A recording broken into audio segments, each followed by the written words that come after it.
Chers fidèles, quelques annonces. Aujourd'hui, le 4e dimanche après la Pentecôte.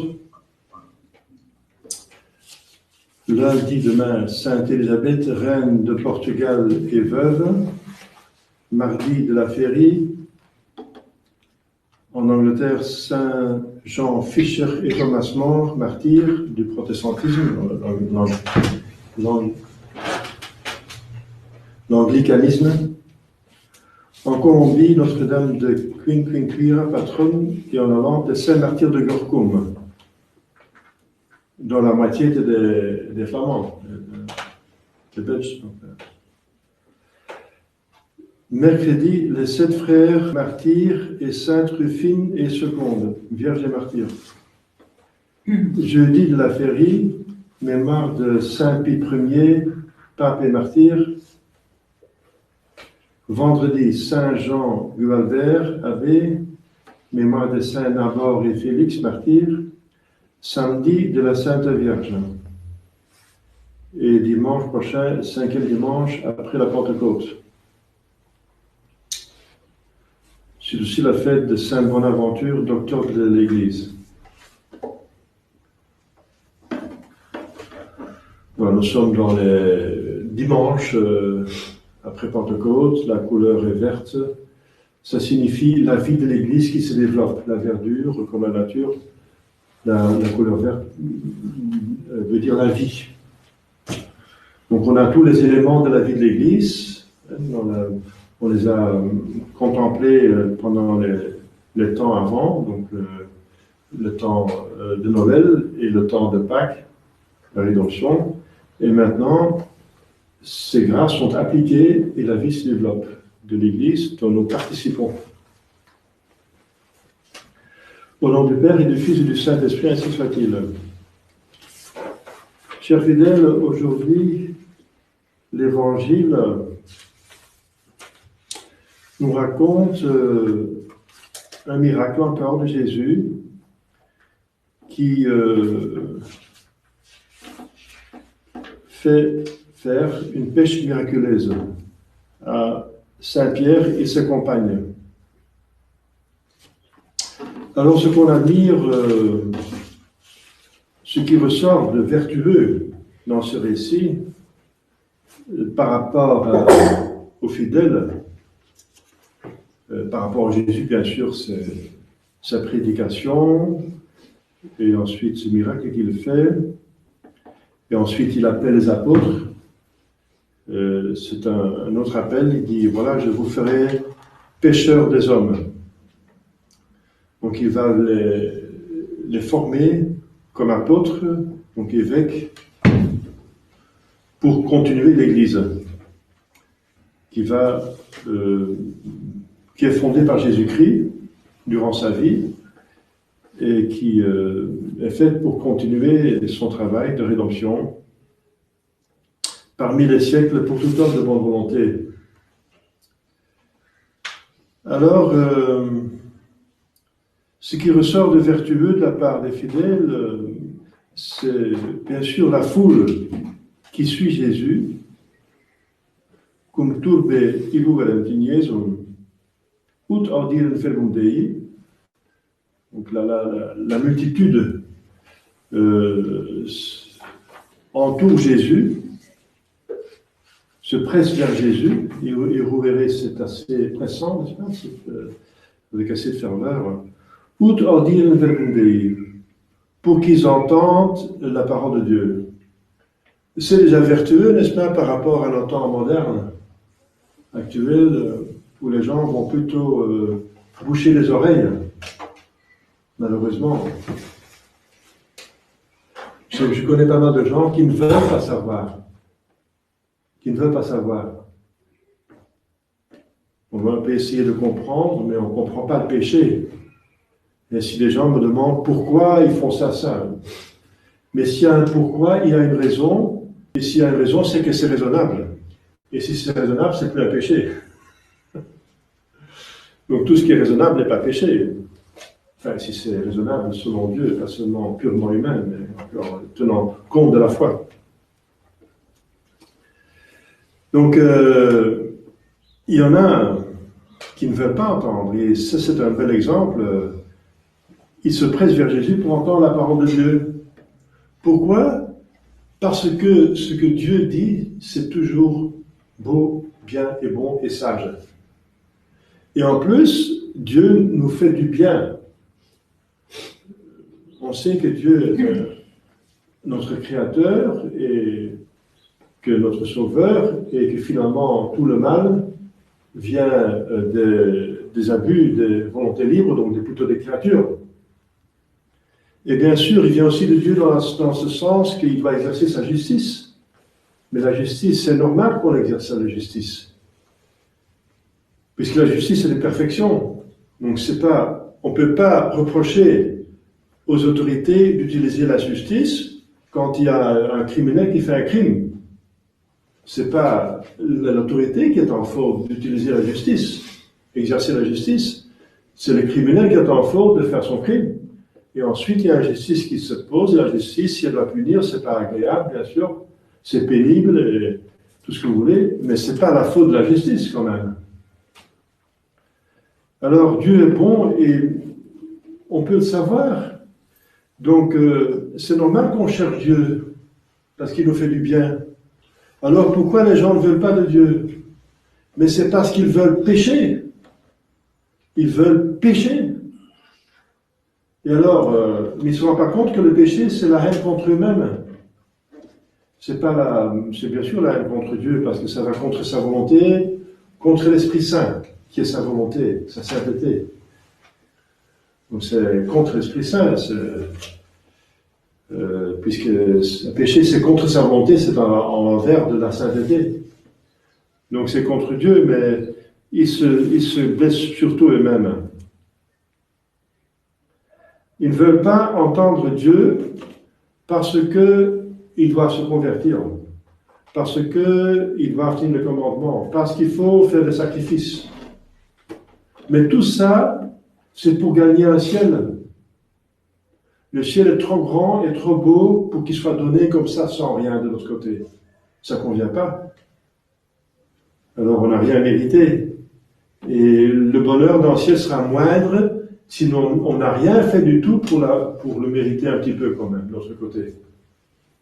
Et comme j'ai dit souvent, Dieu nous aime, donc il s'agit d'une amitié, et l'amitié doit venir des deux côtés. Donc nous vous prouver notre amitié en l'acceptant. Alors, mais Saint Paul dit, au nom de Dieu, et c'est Dieu qui parle, finalement, dans l'Écriture sainte. C'est Dieu qui parle. Il y a encore une femme qui m'a dit en semaine, oui, mais Saint Paul, il déteste les femmes. Parce que les femmes doivent se couvrir la tête, etc. Il dit, c'est pas Saint Paul, c'est l'Écriture sainte, c'est Dieu qui parle. Et Dieu ne déteste pas les femmes, il les a créées, alors il aime sa propre créature quand même. Il veut du bien. C'est pas Saint Paul, c'est Dieu dans l'Écriture sainte. Et Saint Paul n'est qu'un crayon, un instrument, n'est-ce pas? C'est Dieu qui a écrit l'Écriture sainte. Alors, cette cette multitude, elle se presse vers Jésus pour entendre de sa bouche le verbe de Dieu, verbum Dei. Oui, c'est encore en singulier, n'est-ce pas? Le verbe de Dieu. Quoiqu'il dit plusieurs paroles, mais le texte dit le verbe. Et c'est beau parce qu'en Dieu, il n'y a qu'un seul verbe, bien sûr. C'est Dieu. Dieu est Dieu, Dieu dit Dieu et Dieu aime Dieu. En Dieu, tout est Dieu, c'est un. Voilà. Et tout est là, parce que Dieu est tout. Donc si on dit Dieu est Dieu, on a tout dit, de tout. Ça suffit. Ça suffit de dire Dieu est Dieu, on a tout dit ce qu'on peut dire. Et même si encore trop, on pourrait dire Dieu, voilà, c'est tout, Dieu. Si on avait seulement l'intelligence, comme les anges au moins, si on dit Dieu, ça suffit pour savoir tout ce qui est. Verbum Dei. Donc c'est quand même curieux que l'Écriture sainte parle pas des verbas, c'est le pluriel, mais verbum, c'est le singulier. Et bien sûr, Jésus est le Verbe. Donc, ils vont entendre le langage de Dieu, ce que Dieu a à dire, mais en même temps, la Bible dit, verbaudier, ils entendent le verbe, ils entendent Jésus, qui est le verbe. Entendre Jésus, c'est entendre le verbe de Dieu, parce qu'il est le verbe. Donc c'est un jeu de mots très très profond, n'est-ce pas? Parce que les gens ne se rendaient pas compte encore à l'époque qu'il était Dieu. Alors, pour eux, ils venaient pour entendre un discours. Mais l'Écriture sainte dit verbum, au singulier. Alors vous savez, j'ai dit ça l'année dernière, il se trouve tout près du lac, et il va dans un petit bateau, pour plusieurs raisons, parce qu'il y a une foule et l'eau porte la parole. Il n'y avait pas de micro, pas de haut-parleur, mais l'eau porte la parole, le son. Si on est en face d'un lac et on parle, de l'autre côté du lac, on peut vous entendre. Parce que l'eau est porteuse de son. Alors Dieu sait tout, Jésus c'est tout, donc il connaît toutes ces lois de la nature. Donc c'est une petite raison pourquoi il se met, mais il se met en même temps dans la barque de Pierre pour prêcher, parce que Pierre va devenir le chef de l'Église, qui devra prêcher pour commencer, aller enseigner. Et ensuite, une autre raison, c'est que alors la foule se met en rangée devant lui, à la côte, à la rive. Voilà. Donc c'est bien rangé, tout le monde peut l'entendre, l'eau porte, il est dans la barque de Saint-Pierre, ça signifie la prédication, donc c'est magnifique. Dieu organise les choses de manière convenable, n'est-ce pas? Tout simplement, avec des moyens très simples. Et alors, on revient à Saint-Pierre, qui était encore Simon à cette époque, Simon. Et Jésus dit, mais jetez les filets. Mais c'était le jour. Et les spécialistes, c'était son métier, n'est-ce pas, de pêcher. Et il disait, oui, mais on a pêché toute la nuit. Et la nuit, c'est une circonstance meilleure pour prendre les poissons qui viennent plus facilement vers la surface la nuit que le jour. Pour plusieurs raisons que je ne vais pas expliquer. Mais en tout cas, c'est un fait. Donc, il dit, on n'a rien pris la nuit. Et maintenant, c'est le jour. Donc, mais il dit, nous avons laboré, laborantes, toute la nuit, nous avons labouré, nous avons travaillé pour pêcher. Mais, directement, c'est admirable, il ajoute, mais à votre parole, je vais jeter le filet. Voilà. Cette obéissance prompte, c'est ça qui est admirable. Cette obéissance. Parce qu'on a un grand problème avec l'obéissance. Un grand problème. Eh bien, je vais commencer à l'envers. Parce que, il faut dire, oui, les gens sont désobéissants, c'est pas bien. Eh bien, je vais commencer à l'envers. Je vais dire, l'autorité est actuellement abusée. Et ça rend l'obéissance très difficile. Donc, je vais commencer en vous pas donnant raison, mais donner une circonstance atténuante. Les gens ne peuvent plus obéir à un abus d'autorité. On ne peut pas obéir à une loi qui admet l'avortement, etc., etc. On ne peut pas, c'est péché mortel, obéir à des lois qui sont contre les commandements de Dieu, contre la loi naturelle, contre la loi d'Église, contre les lois de Dieu. Mais la bonne nouvelle, c'est que c'est quand même une obéissance. Désobéir, c'est obéir. Comment ça? Eh bien, sur un autre niveau.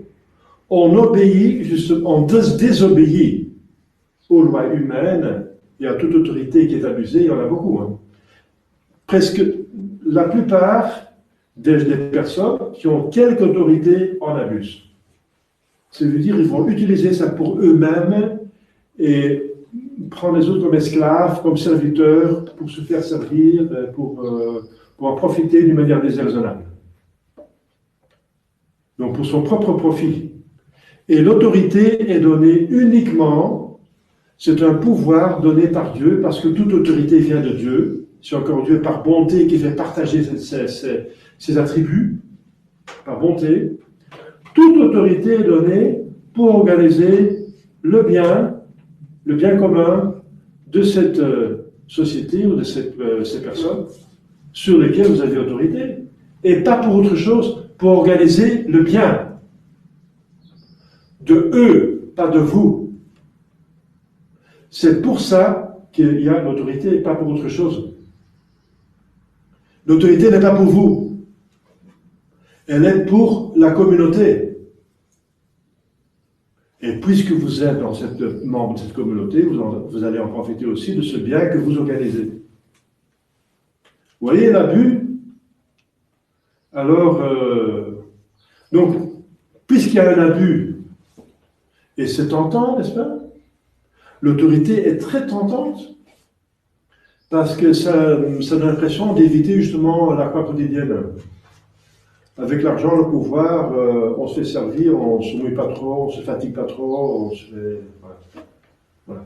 C'est facile, l'autorité. L'autorité, c'est... l'abus de l'autorité a en vue, justement, se dérober à la croix, à la souffrance, de chercher, de jouir d'une manière déraisonnable. Voilà. C'est ce qui est au fond, finalement. Il y a encore d'autres choses, parce que ça donne une gloire, du fatigant, le kick, CK, hein, cette jouissance, l'utilisation, jouissance pernicieuse, n'est-ce pas? Vicieuse, d'avoir ce plaisir de commander tout le monde, n'est-ce pas? Que tout le monde fait ma volonté. C'est horrible.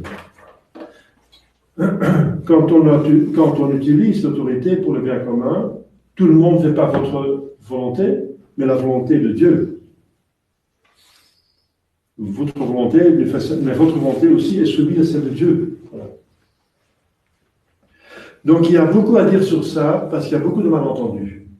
Donc que de l'obéissance devient difficile, sinon impossible, s'il y a un abus d'autorité. Mais c'est pas vrai, c'est superficiel. Au fond, cette désobéissance, c'est une obéissance, comme je viens de dire, mais au plus haut niveau. On désobéit à un abus d'autorité parce que, et uniquement parce que, on obéit à Dieu. On rejette le communisme, on est martyrisé dans le goulag parce que le communisme est contre Dieu. On rejette la religion et la propriété personnelle, privée, ce qui rend l'économie impossible et détruit l'économie. Mais surtout, elle persécute la religion. Maintenant, c'est le communisme. Oui, le communisme est toujours là, hein, attention. Il est sorti de la Russie, apparemment, mais il est en Chine, de manière atroce. Il y a des millions de personnes qui sont dans des camps, dans des prisons, à cause de leur conviction, de leur philosophie, de leur religion. Il y a pas mal de catholiques parmi ces personnes. L'église souterraine, la vraie église, elle est persécutée. On les met dans des camps, et les Chinois sont des gens, les Asiatiques, les Chinois sont des gens intelligents. Hein. Vous savez ce qu'ils font? Ils mettent les gens, des millions, dans des camps, et ils sont dignes de mort selon eux, mais ils ne les exécutent pas directement. Ils les exécutent un par un, selon le besoin qu'on a pour des organes, pour les transplantations. Il y a un Chinois qui a besoin d'une transplantation, on voit quel groupe sanguin il a, on va voir de la prison qu'est-ce qui correspond. Il est exécuté sur la table de chirurgie, de la chirurgie. On enlève ses organes et il exécute comme ça. L'exécution, c'est une opération chirurgicale. Je sais bien parce que vous savez que je suis en contact avec les Chinois pour leur donner du catéchisme par Internet. Alors, l'obéissance. Donc, la désobéissance chrétienne est une obéissance à une autorité plus haute, meilleure. Et alors, Jésus est mort par désobéissance. Parce qu'il n'a pas obéi au grand prêtre. Parce qu'il devait abjurer la vérité qui, selon le grand prêtre, est une hérésie, qu'il est Dieu. Il est mort parce qu'il se dit fils de Dieu. Mais c'est la vérité. Alors il a obéi à Dieu. Tous les martyrs, tous les apôtres, le fondement de l'Église est fondé sur cette désobéissance. Ça veut dire qu'ils sont morts martyrs. Ça veut dire qu'ils ont été punis par les autorités parce qu'ils n'ont pas obéi aux autorités d'adorer, d'accepter les faux dieux. Donc c'est par obéissance à un plus haut. Donc restez quand même, l'obéissance va être sauvée si on a cette connaissance. Parce que désobéir, c'est mauvais. C'est pas bien. Ça met une mauvaise mentalité, ça vient du diable, c'est le diable qui a inventé la désobéissance. La première chose qu'il a inventée, c'est le mensonge. Il a dit, non, c'est pas vrai, tu ne vas pas mourir si tu manges de cet arbre. Mais mange de cet arbre. Donc désobéissance, d'abord mensonge, ensuite désobéissance, mange. Et c'est pas vrai que tu ne vas pas mourir, donc au contraire, tu vas devenir comme Dieu. Mensonge et désobéissance. D'abord la tête et ensuite la volonté. Désobéissance est fondamentalement dans la volonté, mais voilà. Parce que sinon, il n'y a pas de péché dans la désobéissance si on ne sait pas qu'on désobéit. Donc on sait ce qu'il faut faire et on ne le fait pas. Mais la désobéissance est donc la racine du péché. La racine du premier péché, le péché originel. Donc là, c'est le péché des péchés. Et le contraire, c'est l'obéissance, la sainteté. La définition de sainteté, c'est de toujours faire le bien. Toujours faire le bien. Toujours obéir à Dieu. Au bien. Toujours faire, c'est la sainteté. Une définition de sainteté. C'est le vouloir le bien, toujours le vouloir, jusqu'à la fin le vouloir. Saint Thomas dit, voilà, c'est ça la sainteté. Il faut faire trois choses. Toujours vouloir le bien, toujours vouloir le bien, et le vouloir jusqu'à la fin de votre vie. Et vous êtes ça. Donc c'est dans la volonté, mais informé par l'intelligence. Alors, donc cette désobéissance est très très pernicieuse. C'est diabolique, c'est vraiment, je ne servirai pas, le non serviable du diable. La Sainte Vierge l'a réparé en disant, voici la servante du Seigneur qui me soit faite selon votre parole. Le contraire, obéissance. Donc, pour trouver une solution, c'est celle que je viens de vous dire. Il faut désobéir aux mauvaises choses qu'on vous propose quand l'autorité est abusée. Mais encore, cette désobéissance, il faut bien se rendre compte, c'est une obéissance à Dieu. Vous êtes obéissant jusqu'à la mort. Les martyrs étaient obéissants. Jésus était obéissant à son Père jusqu'à la croix, jusqu'à la mort sur la croix. Les martyrs étaient obéissants à Dieu, plutôt mourir que d'être désobéissants à Dieu. Donc c'est encore une obéissance. Et ça leur a donné le ciel. Voilà. L'obéissance donne le ciel, la désobéissance donne l'enfer. Mais parfois il faut désobéir pour obéir. Voilà. Désobéir au diable et ses suppôts pour obéir à Dieu et ses représentants. Et là, on revient à l'obéissance envers les autres, ce qui est pénible. C'est pénible de se mettre à un autre homme, n'est-ce pas, qui finalement est égal à moi, point de vue de la dignité de l'âme. Pas point de vue des prérogatives, l'autorité doit être respectée, l'autorité est au-dessus d'une certaine façon, bien sûr. Il y a une hiérarchie dans le ciel, il y a plusieurs cœurs d'anges, il y a des saints, et sur la terre aussi, une hiérarchie. Puisqu'en Dieu, il y a un ordre. Le Fils vient du Père, et le Saint-Esprit vient du Fils et du Père. Donc en Dieu, il y a un ordre. Mais il y a quand même égalité parce qu'ils sont tous les trois Dieu. Mais il y a quand même un ordre. Donc, Dieu donne, le Père, la divinité à deux autres personnes. Le Fils reçoit sa divinité du Père et la donne avec le Père au Saint-Esprit. Et le Saint-Esprit reçoit la divinité. Mais toute la divinité, de façon à ce qu'il est Dieu autant que le Père et le Fils. En dehors du temps. Donc il y a un ordre en Dieu. Et puisqu'il y a un ordre en Dieu, il y a un ordre parmi nous. Et l'ordre hiérarchique, eh bien voilà, c'est... Finalement, il n'y a pas de problème d'obéir si tout le monde est saint. Si tout le monde est saint, la désobéissance est un plaisir. Parce que cette autorité organise le bien commun, puisque j'appartiens, je suis une partie du tout, j'en participe. Je suis part, donc je participe. Donc si j'obéis, j'organise aussi mon bien à moi, bien sûr. Donc finalement, si l'autorité est bien utilisée, l'obéissance vient facile. Bien facile. Parce que tout le monde veut son propre bien. Et le bien des autres, c'est mon bien aussi.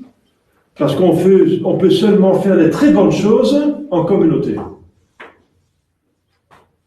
Ensemble, on peut faire plus de choses et de meilleures choses que tout seul. C'est évident. Donc il faut une communauté pour faire les très belles choses. Et il faut faire de très belles choses, il faut un but et des moyens. Un même but. Donc une même direction. Donc il faut une direction. Donc un chef qui unit les esprits et les volontés. Sinon tout le monde fait ce qu'il veut et puis il n'y a rien qui est fait parce que tout le monde, encore les forces sont divisées. Pour unir les forces et pour arriver à faire le plus grand bien de la communauté, plus grand que le bien individuel, il faut une coordination. Et c'est fait par un autre. Vous voyez la nécessité de l'autorité. Pour faire de belles choses, il faut une autorité qui coordonne. Et les autres, tout le monde. Et l'autorité va trouver chez les membres les talents. Tout le monde a les talents. Et l'autorité va vous appeler à vous donner l'occasion de développer votre talent. Donc tout le monde est content. Parce que la définition de bonheur, c'est de connaître ses talents et de les développer. C'est la définition de bonheur. Donc une autorité qui est utilisée comme il faut, ça fait le bonheur de tout le monde. Et c'est facile à obéir parce qu'on voit que c'est aussi mon bien qui est organisé. Il n'y a pas de problème. Le problème commence quand il y a un abus d'autorité. Mais il y a plusieurs degrés dans l'abus d'autorité. Plusieurs degrés. Si c'est un péché véniel, il faut encore obéir. Mais c'est pénible. C'est très pénible. C'est très pénible que celui qui donne la direction, il fait quelque chose qui est moindre bien que ce qu'on pourrait faire. Ou un moyen moins efficace pour le but. Mais encore, moi je peux me tromper aussi. Hein. Je peux critiquer mon supérieur, mais peut-être qu'il a raison, parce que lui, il voit tout, moi je ne vois pas tout. Il a plus d'informations que moi-même. Donc peut-être que je me trompe. Probablement je me trompe. Mais parfois je ne me trompe pas, mais quand même je dois obéir parce que c'est plus... voilà, il faut de l'ordre et la paix. Ce n'est pas un péché mortel, mais... Bon, c'est un moindre bien. Ce n'est pas un péché véniel. Oui, il pêche peut-être véniellement, mais pas moi en obéissant. Vous voyez ?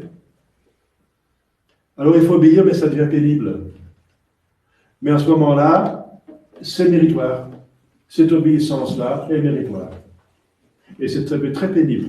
Parce qu'obéir à un autre, c'est sacrifier mon moi. Le plus profond de mon moi. Mon moi, je suis âme au plus profond de moi-même, je suis intelligence et volonté. La volonté propre, c'est le plus propre de ce qui est propre à... Il n'y a pas plus profond dans moi que ma volonté propre. Et c'est ça justement que je dois sacrifier alors. Mais justement, Dieu demande le sacrifice du meilleur. Il demande, parce qu'il aussi il donne le meilleur. Il donne soi-même. Le ciel, c'est que Dieu se donne. Et ça demande un retour. Et on se donne nous-mêmes. En obéissant, on fait un sacrifice énorme. Le plus grand sacrifice qu'on peut faire, c'est l'obéissance. C'est le sacrifice de ma volonté propre. Mais c'est facile, je le répète, si c'est le bien, qu'on voit c'est le bien qui est organisé. Mais ça devient pénible si c'est un moindre bien, etc. Mais ça, c'est méritoire. Faites-le encore pour obéir à Dieu, qui veut qu'on obéisse même à des supérieurs imparfaits. Qu'est-ce qui est parfait? Mais s'il organise le péché mortel, carrément, alors il faut désobéir. Ça, c'est sûr. Voilà, chers fidèles, c'est un petit traité de l'obéissance, tout petit, résumé dans un sermon. Vous voyez que c'était quand même très actuel, très important et vital. Parce que, justement, la plus profonde définition de la sainteté, c'est toujours obéir à Dieu. Et ses représentants, et tout ce qui est sa volonté qui est exprimée dans l'Écriture sainte, dans la tradition, dans la vraie Église, etc. Voilà. Comme exemple, Saint Pierre, qui directement, promptement, joyeusement, et avec espoir, obéit à Jésus-Christ.